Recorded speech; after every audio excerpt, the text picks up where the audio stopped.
For hours ago, your father was still alive. Now he's not.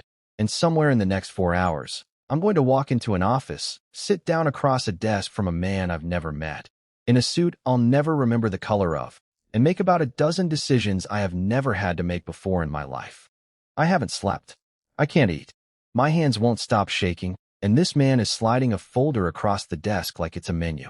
This is the exact moment I am the least equipped to negotiate anything in the whole of my life, and it is exactly the moment I'm being asked to. He's not cruel. He's gentle, actually. Sympathetic voice, soft eyes, slow pace. That's the part nobody warns you about. How kindness can still walk you straight into a number you never would have agreed to on any other day of your life. The national median for what happens in that room is $8,300. Then he mentions the vault, which almost every cemetery quietly requires, and it's $9,995. And here's the part nobody tells you walking in. Almost none of that number is fixed. Most of it is a menu. And the person handing you the menu knows something you don't, which is that grief is the single best pricing condition in retail. No one comparison shops a casket. By the end of this video, you'll know exactly which parts of that bill are real, which parts are pure margin, and who actually owns the business standing behind the desk. Start with the one-line item you cannot say no to. It's called the Basic Services Fee, and by federal law, it is non-declinable. You pay it no matter what you choose for everything else, typically $2,300 to $2,500. It covers overhead, the funeral director's time, the permits, the coordination. Fair enough. But it's also the anchor for everything that follows, because once you've accepted one mandatory number, the rest of the menu starts to feel mandatory too, even though almost none of it is. Take the casket, because this is where the real money lives. The national median for a metal casket is $2,500, trending toward $2,760. Funeral homes typically mark caskets up 300 to 500% over wholesale. A casket sitting on the showroom floor for $3,400 often costs the funeral home about $800. And two companies, Batesville and Matthews, manufacture roughly 82% of the caskets sold in America. Big Casket sells to the funeral home at a markup, and the funeral home marks it up again before it reaches you. That's two margins stacked on the same box, and you're standing in the room for both of them. Here's the part almost nobody uses. Under the FTC's Funeral Rule, you have the legal right to buy a casket from a third party. Costco sells the same manufacturer's models for a fraction of the price and ship it to the funeral home. The funeral home cannot refuse it, and it cannot charge you a handling fee for accepting it. That right has existed since 1984. Most families never learn it exists until the casket's already been chosen. The vault runs the same play. Most cemeteries require one to keep the ground from sinking, and it's rarely a law. Usually just a cemetery policy. A basic concrete grave liner costs the provider $300 to $500 wholesale. It's sold to you for $800 to $1,500. Upgrade to reinforced concrete or steel, and you're at $3,000 to $10,000 on an item whose entire job is to sit underground where no one will ever see it again. Quick one before we keep going, because I want to know how far this goes. If you've ever helped plan a funeral, what's the one-line item on the bill that made you go, wait, what? Drop it in the comments. I want to see how consistent this is across the country. And if this is opening your eyes a little, the subscribe button costs you nothing and helps this channel a lot. So that's the transaction in the room. Basic fee, casket, vault, embalming if you choose it, transport, printed materials. Each one a real cost wrapped in a retail markup. Each one sold to someone who is in no state to negotiate. But the transaction in the room is not actually the business. It's the smallest, slowest, least scalable part of it. The real business is 2 layers underneath, and it starts with a name most people have seen on a sign without ever registering it. Dignity Memorial. There are about 15,400 funeral homes in America, and roughly 3/4 of them are still family-owned. The kind of place that's had the same name on the door for 3 generations.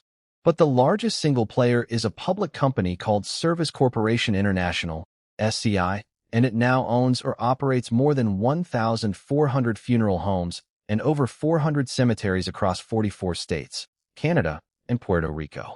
It holds around 16% of a hugely fragmented industry, which sounds small until you realize that makes it, by a wide margin, the biggest single buyer of funeral homes on earth. Its strategy for 2 decades has been simple: buy the family-owned home, quietly keep the local name on the sign so nobody notices anything changed, and fold the pricing, the purchasing, and the accounting into a single national system built by a company answering to shareholders, not to a grieving town. And this is where it stops being a story about caskets and starts being a story about something else entirely: insurance float. SCI doesn't just sell funerals. It sells funerals in advance, preneed contracts, where you pay today for a service that might not happen for 30 years. That money doesn't sit in a drawer. It goes into a trust or an insurance policy that SCI manages, earns investment returns on, and only has to pay out when you actually die. As of recent reporting, SCI is sitting on a preneed backlog of $16 billion, contracted future revenue, already sold, already earning, just waiting for the death certificate. Company earnings calls talk about this backlog the way an investor talks about a bond ladder. Contracts that mature with higher cumulative trust earnings the longer they sit. Read that sentence again slowly. A funeral company is describing your death as a maturing financial instrument. That's the ladder this business actually runs on. Layer 1. The at-need transaction, the room with the casket menu, thin-ish margins, the part you can see. Layer 2. The pre-need sale, locking in tomorrow's revenue today while the money compounds in a trust you'll never audit. Layer 3. Consolidation itself, buying up thousands of small, low-margin family homes and running them through one national purchasing and pricing system. So the markup on every casket and every vault gets captured once, at scale, across 1,400 locations instead of one. Each layer is less visible than the one before it, and each one is more profitable. It's working. SCI's chairman and CEO, Thomas Ryan, took home about $13.2 million in total compensation in fiscal 2025, a little over $1.2 million of that as salary, the rest in bonus and stock.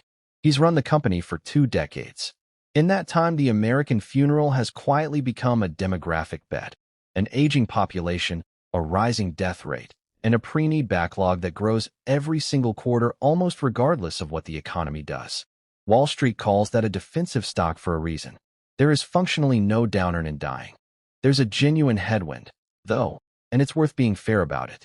Cremation is eating burial alive. It's projected at 63% of American deaths this year, on its way to over 80% by 2045, and a cremation costs less, skips the casket and often the vault entirely, and collapses most of the highest margin line items on the bill. That's a real structural threat to the old model, and it's exactly why SCI has spent the last few years pushing so hard into preneed insurance and cemetery property instead of casket margin. The industry is visibly rebuilding itself around the fact that the thing it used to sell the most of is disappearing. And I'm not going to hand you a simple villain here either, because most of the 15,400 funeral homes in this country are not SCI. They're small, family-run, running on real overhead in a business where volume is unpredictable and you can't exactly turn away a customer to smooth out demand. The FTC's own 2023 undercover phone sweep called 278 funeral homes across the country posing as grieving families, and found violations, mostly refusing to give prices over the phone, at only 39 of them.